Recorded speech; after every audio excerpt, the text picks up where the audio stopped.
माया एक लड़की के साथ भाग गई, पूरे गांव में फैल गई। माया कविता लिख रही थी, तभी उसकी फ्रेंड सुषमा आई।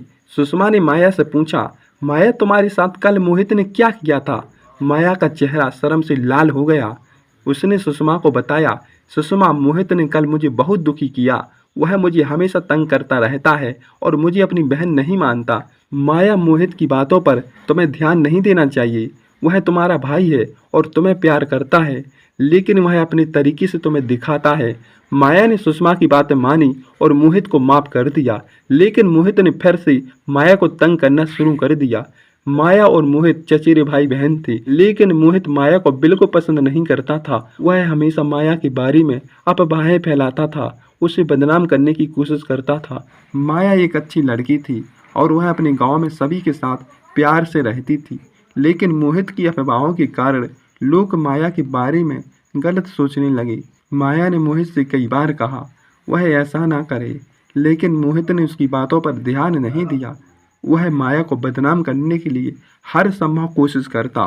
एक दिन मोहित ने माया के बारे में एक बड़ी अफवाह फैलाई। उसने कहा कि माया एक लड़की के साथ भाग गई। यह अफवाह पूरे गांव में फैल गई और लोग माया को बदनाम करने लगे। माया बहुत दुखी हुई। उसने मोहित से कहा वह ऐसा ना करे, लेकिन मोहित ने उसकी बातों पर ध्यान नहीं दिया। जब माया की बदनामी की खबर पूरे गांव में फैली तो गांव वालों का रिएक्शन बहुत ही दुखद और नकारात्मक था। लोग माया को बदनाम करने लगे और उसके बारे में गलत बातें कहने लगी।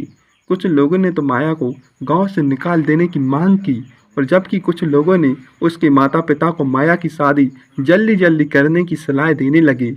लेकिन माया के माता पिता ने गांव वालों की बातों पर ध्यान नहीं दिया और माया का साथ दिया। उन्होंने माया को समझाया वह एक अच्छी लड़की है, उसे अपने जीवन को बदनामी से नहीं रोकनी चाहिए। माया की बदनामी की खबर केसर को पता चली तो वह बहुत गुस्से में आया। केसर माया का दोस्त था, वह माया को बहुत पसंद करता था। उसने गांव वालों को इकट्ठा किया और माया की बदनामी के बारे में बात की। केसर ने गांव वालों को समझाया माया एक अच्छी लड़की है, उसकी बदनामी गलत है। माया के माता पिता ने भी मोहित को अफवाहों पर ध्यान नहीं दिया। माया बहुत दुखी हुई। उसने सोचा वह गांव छोड़ देगी। जब माया के कारण ही गांव वाले ने अपनी बेटियों को पढ़ाने पर रोक लगा दी। यह एक बहुत दुखद और नकारात्मक घटना है। उन्हें लगता है अगर उनकी बेटियां पढ़ेगी तो माया जैसी हो जाएंगी, अपने अधिकारों के लिए लड़ेंगी। गांव वालों की यह सोच पितृसार्थक और रूढ़िवादी है, जिसमें महिलाओं की कमजोरी और नियंत्रण करने की कोशिश की जाती है। वे अपनी बेटियों को पढ़ने से रोककर उन्हें अपने अधिकारों से वंचित करने की कोशिश कर रही है, जो एक बहुत गलत है, अन्यायपूर्ण काम है।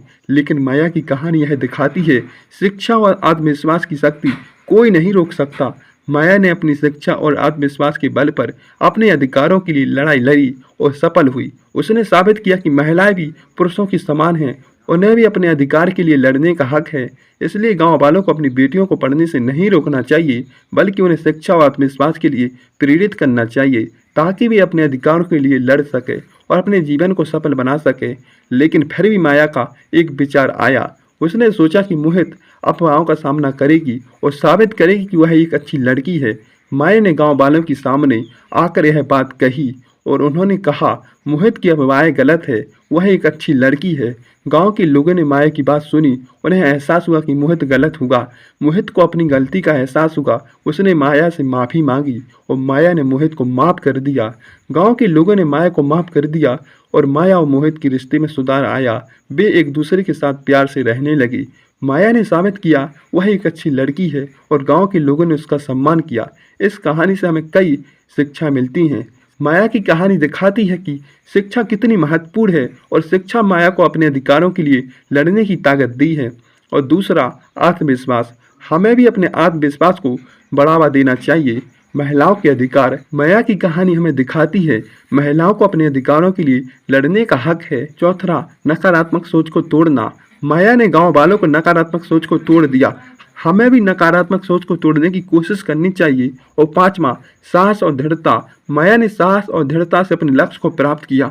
हमें भी अपने लक्ष्य को प्राप्त करने के लिए साहस और दृढ़ता का परिचय देना चाहिए। इन शिक्षा को अपनाकर हम अपने जीवन में सुधार सकते हैं और अपने लक्ष्यों को प्राप्त कर सकते हैं। तो बताइए दोस्तों, कहानी कैसी लगी? लाइक से सब्सक्राइब कीजिए। Thank you.